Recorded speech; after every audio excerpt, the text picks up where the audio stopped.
Hello What's up มาเจอกัน EP ที่35เด้อในงบ35เหรียญเก็บกำไร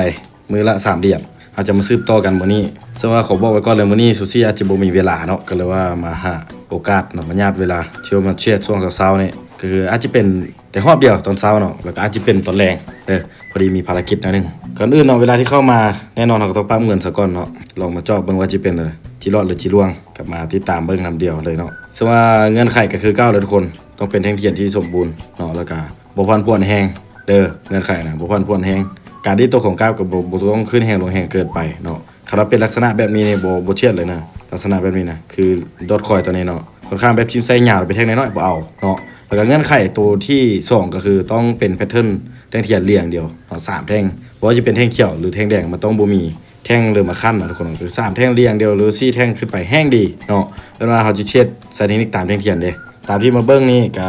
มี XRP เนาะที่ค่อนข้างงามก็มาเข้าจังหวะนี้เลยเนาะก็ปั๊มเงินไป2เหรียญซึ่งว่าในโซนนี้นะเป็นโซนที่ว่ามันกราฟตัวลงมาเนาะมาคุมกับฐานแนวรับเด้อทุกคนเด้อจะมากระเบิ่งเนาะอันแนวต้านเอาตัวที่สูงสุดเลยเนาะหรือว่าแนวต้านอยู่นี่ก็มีเนาะตัวที่มันเป็นติดอยู่นี่ก็ไม่แนวต้านคือเดียวเด้อเราจะมามากเป็นแนวรับเนาะแนวรับจะเป็นตัวนี้เด้อทุกคนเด้อซึ่งว่าเวลาที่มันมาคุมกับฐานแนวรับเนาะกระทั่งที่ซูซี่เว้ามาหลายๆเทื่อก็คือดังที่ซูซี่เว้าหลายๆเทื่อมันบ่ทุกคนจังหวะที่มันเป็นไซด์เวย์หรือว่าจังหวะที่มันกราฟโตเนาะแน่นอนมันมีแนวรับอยู่นี่แล้วมันมาตามแนวรับปุ๊บมันก็มีโอกาสกราฟโตขึ้นไปแนวต้านแล้วถ้าถามว่ามันต้องไปตามแนวต้านแท้ๆมันจะกราฟโตลงมาบ่ก็บ่จำเป็นขนาดนั้นเนาะทุกคนเนาะบางทีมันไปฮอดเที่ยวนี้ปุ๊บแล้วมันก็พักโตลงมาก็ได้เนาะทุกคนเนาะจังหวะบางจังหวะมันอาจจะเป็นแบบเป็นลูกศรแหลมเข้ามาในนี้ทุกคนกราฟเนาะมันเอ็ดหอมเข้ามาในนี้เนาะก็คือมันเดี๋ยวจะมาก็เบิ่งซะจังเห็นเนาะเห็นภาพตรงเดียวมันจะเป็นลูกศรเข้าเป็นลักษณะแบบนี้เนาะตามที่ซูซี่เคยพบเคยเจอมาบางจังหวะเด้อแล้วมัน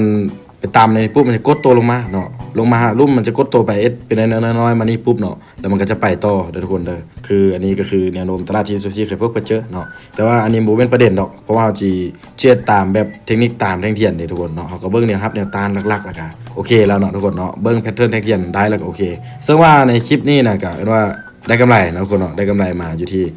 2.7 เหรียญเนาะทุกคนเนาะซึ่งว่าเราก็จะหยุดเพียงเท่านี้เนาะในรอบนี้พักช่วงไปเด้อมาต่อรอบต่อไปเนาะเก็บกำไรเก็บต้นทุนที่ว่าเรา